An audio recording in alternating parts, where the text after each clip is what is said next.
Assalamualaikum warahmatullahi wabarakatuh. Manajemen memori arsitektur komputer. Jadi sebenarnya di unit programming ini memori itu dibagi menjadi dua, teman-teman. Satunya itu untuk OS dan satunya lagi itu untuk program-program yang dieksekusi. Sekarang tapi kita udah jarang main di unit programming. Sudah lama kita gunain multi programming, di mana memori manajemen itu sangat penting di multi programming. Kecepatan I/O berbeda dengan kecepatan prosesor. Bisa jadi nanti prosesor idle-nya lebih lama untuk nunggu respon di I/O berakhir. Maka dari itu kita butuh memory management. Di sini kita akan bahas ada swapping, partitioning, paging, virtual memory, dan segmentation. Pada gambar ini ditunjukkan bagaimana jalannya proses pada komputer yang dikontrol oleh operating system. Nah, setiap ada proses yang datang, ditempatkan dulu di long term queue atau antrian jangka panjang. Ketika resource-nya sudah ready atau kita bisa katakan available, proses request tadi statusnya menjadi ready dan ditempatkan pada short term queue. Di sini prosesor bergantian teman-teman antara menjalankan instruksi OS dan menjalankan proses dari user. Kemudian OS memiliki kontrol untuk memutuskan proses mana yang dalam antrian software ini harus dieksekusi selanjutnya. Proses yang dieksekusi ini bisa disuspend atau ditunda karena beberapa alasan. Bisa jadi dari proses request I/O atau timeout. Operating system di sini memiliki kendali untuk mengatur antrian pada input-output. Kalau input-output sudah selesai melakukan eksekusi, OS akan menghapusnya dari antrian. Kita masuk swapping. Nah, sebelum kita masuk swapping, seperti apa sih scheduling tradisional itu? Jadi, request proses itu masuk dalam antrian long term. Ini tersimpan dalam disk. Kemudian akan diproses masuk ke memori utama. Setelah proses selesai, barulah dipindahkan dari memori utama. Nah, ini akan jadi masalah teman-teman kalau tidak ada proses yang ready.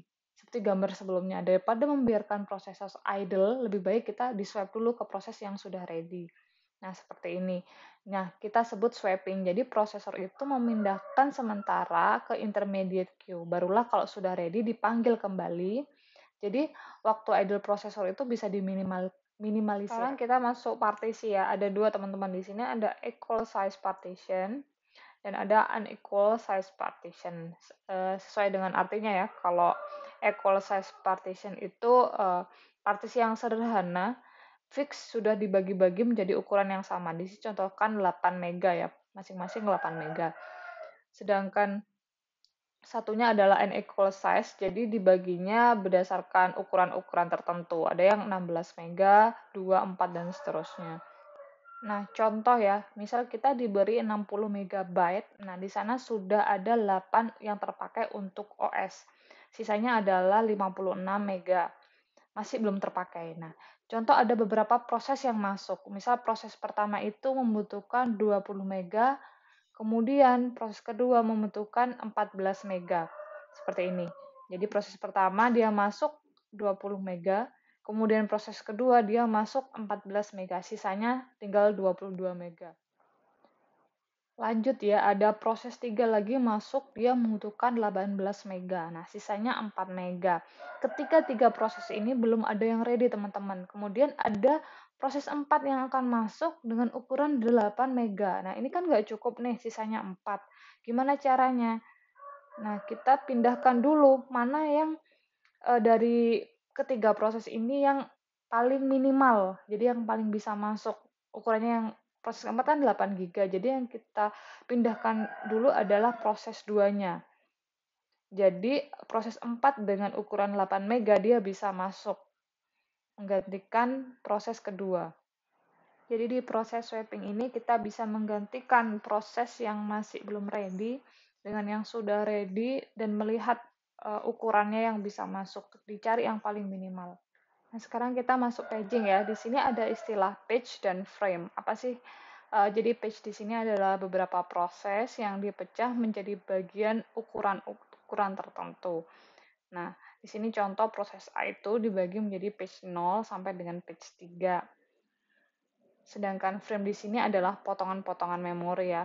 Di sini bisa dilihat ada yang sudah dipakai seperti frame 16, 17, dan 19 dan lainnya masih kosong. Nah, di sini dicontohkan proses A ini akan dimasukkan dalam memori. Contohnya di sini untuk page 0 dia masukkan dalam frame 18, untuk page 1 dia dimasukkan frame 13 dan seterusnya. Sedangkan yang masih kosong sekarang tinggal frame 20. Nah, sekarang kita lihat dari page table dari proses A tadi.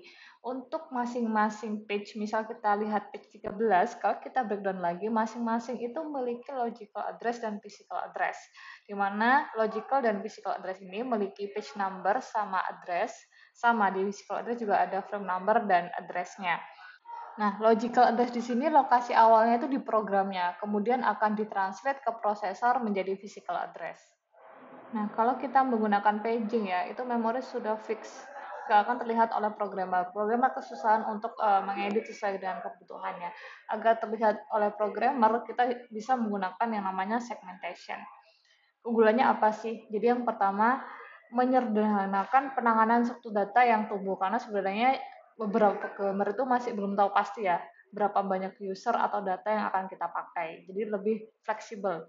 Yang kedua adalah memungkinkan program untuk diubah dan dikompilasi ulang secara independen tanpa mengharuskan seluruh rangkaian program dihubungkan kembali dan dimuat ulang gitu. Jadi benar-benar fleksibel, disesuaikan.